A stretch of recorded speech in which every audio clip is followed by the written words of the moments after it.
Hello, and welcome back to another episode of Perligo Ponders, in which I respond to your comments, questions, and theories about my own comments, questions, and theories related to the lore and music of 21 Pilots. As always, if you would like your own comment to be featured in the next episode, simply comment something down below, either on this video or really any video across my channel. It can be anything you find interesting, a theory you have, a question, or just a general comment. Feel free to flag it as Perligo Ponders if you would like, but I don't just select comments with that flag. Now, it's been a number of weeks since our last episode, and there is a good deal to catch up on. So this episode will be chock full of interesting questions, and there are a good number of episodes on the way. I don't think we're going to be taking quite as long of a break from this series as we have for the past couple of weeks. With that being said, let's get started and take a look at this first comment. I must confess I am not really sure how to pronounce this name beyond just Elise at the end. My theory is that Nico doesn't drive the car in Heavy Dirty Soul. The lore only mentions that Tyler tricked Nico into letting him see the outside of Dema. So what really happened is that he asked Nico for permission for another bishop to drive him. Who? I think it was Keons. Keons knew about the plan, so he let him in, leaving the jumpsuit in the trunk. When Tyler set the car on fire, he simply escaped and left. He went to Dema to find out what happened, and that's where Nico got angry and hunted Tyler down. Why do I think that? Nico is too powerful to run through fire, and if he had run, he would have definitely caught him sooner. The only question I have is, why does Keons do what he does? Why does he help Tyler escape in Heavy Dirty Soul and Saturday? I don't think he's a traitor. Maybe he thought Tyler would be less of a nuisance outside than inside. But I don't know. So this is an interesting theory or set of theories regarding the sort of age-old, but not really that old, given that it only really became a question and a point of concern in the past couple of years, but certainly a question which in a lot of ways we have almost talked to death in this series and in other videos across my channel. Namely, if the account that we get in the I'm Clancy video that Tyler tricked Nico into letting him outside the walls of Dema, and the implication from the visuals in that I'm Clancy video is that Nico drove Clancy in the car, as we see in Heavy Dirty Soul, outside the walls of Dema, how on earth did Clancy convince Nico to do this, right? If there's a struggle between Nico and Clancy, and between Nico and all the citizens, and Nico and the bishops are trying to keep all the citizens inside Dema, why would he just randomly let one of them outside, especially when there's such an emphasis throughout Trench that they're not allowed to see outside? Not just in the album, but also in the letters. We've come up with a number of different theories as to how this happened, or what actually happened here, who was actually driving the car, where there are two different competing accounts. Leaving all of that aside, let's just look at sort of the theories provided here and consider them. What's being presented here is sort of an explanation for that contradiction, where we see this implication that Nico drove him outside, but then potentially another bishop, maybe Keons, drove him outside. And the theory here is that we're never explicitly told that it was Nico who drove Clancy, physically drove the car to let Clancy outside Dema, and that Nico might have been persuaded by Clancy to order another bishop to drive him outside the walls of Dema. That may be true, and that may help smooth over some of the questions we have here, but it still leaves this outstanding question of why would you convince, or how was Nico convinced to let Clancy leave, or Tyler leave in the first place? So he thinks it was Keons who drove the car. Again, this has been a working theory for a while that it makes more sense that it was Keons who drove the car, not Nico, and that perhaps there was some lie at play in the I'm Clancy video. But then he goes on to say, why does Keons do what he does? I don't think he's a traitor. I think he just wanted Tyler or Clancy outside the city because he was becoming a nuisance. This, to me, doesn't make a lot of sense given other things that we see. I guess my follow-up question would be, why don't you think that Keons is a traitor? And by traitor, I mean he betrays the bishops.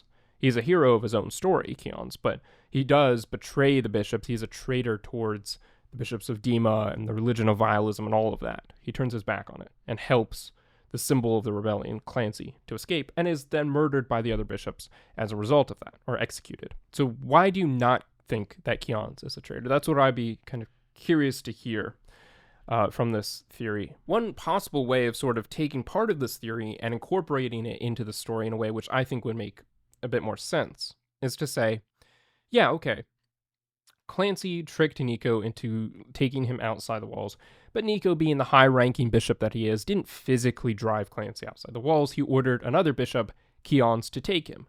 Why Keons? Well, because Keons is the bishop in charge of the district in which Clancy lives. Keons is Clancy's particular bishop. He's the leader of his village within the city. So Nico agrees you can take a look outside the walls of Dema. Again, leaving aside why he would ever agree to that, let's just accept and grant that he did. He agrees to that and he says, okay, you can go see the outside of the walls. Keons will take you. He'll drive you out there. And perhaps it was at this point that Keons and Clancy were already in cahoots, already forming an alliance. Keons had already confessed or professed some sort of sympathy towards the rebellion and the cause of the rebels and the banditos. Or perhaps it was on this drive that Clancy convinced Keons to let him escape in a moment of weakness. I'm not sure. There's also a possibility, given that Keons tracked Clancy down later, again, going off of the letters here, and this is part of the reason why we think Keons drove the car. In the letters, we see that Clancy is tracked down by Keons. And so perhaps there's a way you could look at this, that Keons says, okay, you can escape. I'm going to turn a blind eye. We'll destroy the car. I'll make it out alive. But it'll seem like you kind of broke free and you escaped. But I'm going to let you go. I'm not going to put up too much of a fight. So that you can go and wander through the wilderness of Trench. Because you have this itch. You have this desire to see the wilderness and continent of Trench, to find these banditos you've heard so much about. And it's making you restless within the walls. So sort of, again, incorporating part of this theory, right? This idea that Clancy's becoming a bit of a nuisance. He's becoming restless. There is a use to bring him outside the walls and let him see what's going on out there, just to satisfy his curiosity. And then after a couple of days, Keons tracks him down and says, Clancy, it's time to go home. He's not angry. He's not, again, this is based off of the description we see in the letters. He's not angry. He's not violent. He's not aggressive. He just kindly and calmly says, Clancy, it's time to go home. And they go home. And Clancy's willing to go home. It's not a theory or a way of looking at this moment that I'd ever thought of before. And it certainly doesn't match up with what we see in the jumpsuit music video. But that's been a discrepancy for a long time anyway. But basing it off the letters and the account of the car and traveling outside Dema that we see in the letters and all of that, and then Clancy being brought back by Keons, there is a way that this could make sense, where Keons wasn't really trying to let Clancy escape fully. He was just like, this isn't really what we agreed upon. This isn't really going according to the rules of Dema or what I'm supposed to do. I'm not allowed to do this, but I'm going to turn a blind eye, let you wander for a little bit, and I'll bring you back. And at that point, hopefully your curiosity will have been satisfied and you can just be content to stay within Dema and stop stirring up trouble and stop being so restless. You know, go back to practicing your ways and go back to your structure in the city and the way you fit into that. I don't know. I think that's an interesting thought experiment perhaps to have. Would I bet money that that is what happened, or, you know, sort of what was intended by this little chapter of Clancy's story that we see in the journal? Probably not, but it could be. And it's an interesting way of thinking about or looking at that moment of the story. But if you do see this, please do provide a follow-up, because I would love to hear your thoughts as to why you think Keons isn't actually a traitor, didn't actually betray the bishops of Dema. I'm not saying you're wrong. I'm just curious to know why you think that, because I very much do not, and I don't see any evidence pointing towards him not being a traitor to the bishops. Next, we have a comment from Zelda Prince 2324, who writes, Perligo ponders, what was the ultimate point of the fire started in the outside? Another question that's been bugging us for a while, but certainly one worth asking. And also an event where the explanations for this moment and this event have changed considerably as time has gone on. So the outside is a music video that came out during the Skeleton Icy era, so before we got Clancy and the Battle of Paladin Strait, all that kind of stuff. And at the end of the music video, using the power of psychokinesis, Clancy seizes Keons' dead corpse. So good question to follow on what we were just talking about. After the bishops kill Keons, his corpse lies there. Clancy uses the power of psychokinesis. This is his first time using the power of seizing or psychokinesis.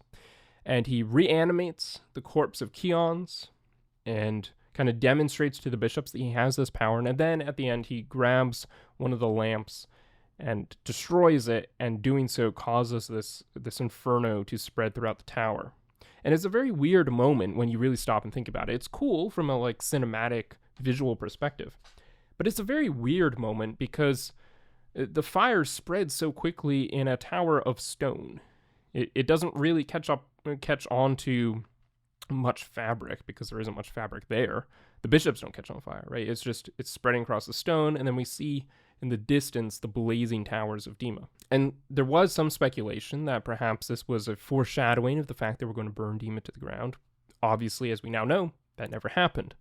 So what was really going on there? Why was there a fire started? What was the point? What did that accomplish? These days, the theory that I think is the most likely, and this isn't one that I came up with, but one which I saw sort of put forward, I think during the Breach era, which I guess we're technically still in, but sort of as Breach was coming out, was that this was really just a message to the bishops, telling them, hey, I have the power of psychokinesis now. I can control you as a dead body. Once you are dead, I can control one of the bishops and reanimate them and do something with their body, right?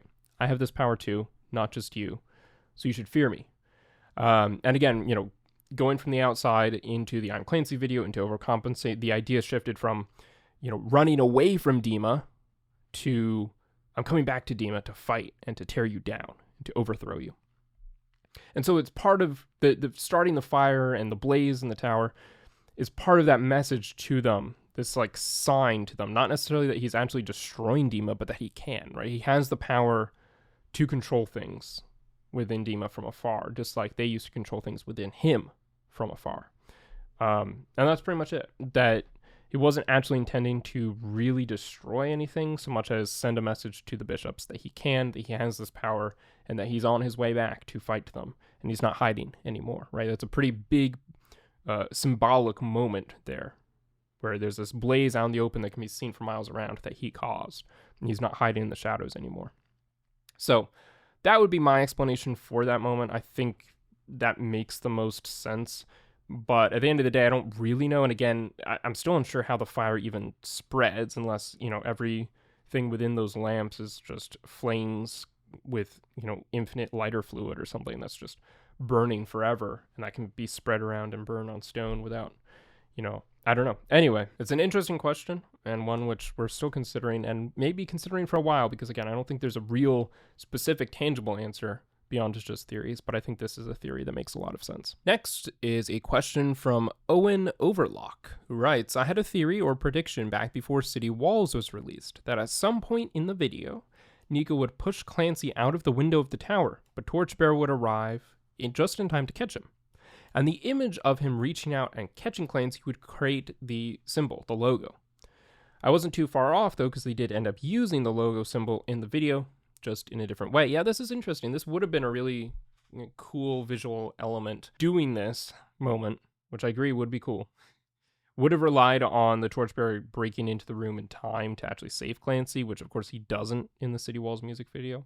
It is interesting that you predicted they would incorporate the symbol, and then they did. That was a cool moment. But yeah, certainly that would have been a very striking image to see, especially if, the shot was from outside the tower, and the wall of the tower itself created this part of the symbol, and then the Torchbearer's arm coming out was like that, and then Clancy as he fell, sort of like that. That would have been quite a striking image and visual there. It still would have been really cool if the Torchbearer had broken in time to provide some aid. I definitely, I understand why the City Walls music video played out the way it did, and that part of the story ended the way it did. And I'm not saying that it should have been done in a different way, in the grand scheme of things or in an objective sense. But I definitely remember when watching the music video that I was a little frustrated the Torchbearer never actually made it in. It felt like it kind of rendered his character almost a little useless. I know, again, it doesn't actually, right? But it would have been epic to see the Torchbearer break into that room and actually confront Nico himself. We never actually see that, right? We see the Torchbearer and Nico look into each other's eyes, essentially, in the jumpsuit music video. But we don't really ever see them come face to face or fight or anything like that. I mean, perhaps jumpsuit foreshadowed City Walls in some ways, right? Even when Nico has smeared Clancy and Clancy's lying on the ground and he's about to be dragged back to Dema in jumpsuit, the Torchbearer is standing there on the cliff, and he's just standing there. And he's not running down to try to stop him or anything like that. He's just standing calmly and watching. And Nico stands and stares back at him. And and that's it. And there's perhaps a sense in which the Torchbearer knew he couldn't do anything to save Clancy at that point, or also that this wasn't really the moment to do that, that Clancy wasn't ready to join the Banditos yet. I don't know. All that is to say, yes, would have been a cool moment, cool visual to see in the video. I understand why they didn't, but I'm glad, like as you said, I'm glad they did incorporate the symbol in the video in the end. With that being said, that brings us to the end of this week's Perligo Ponders. Thank you so much for listening and watching, as always, and thank you to everyone who contributed a comment and a question.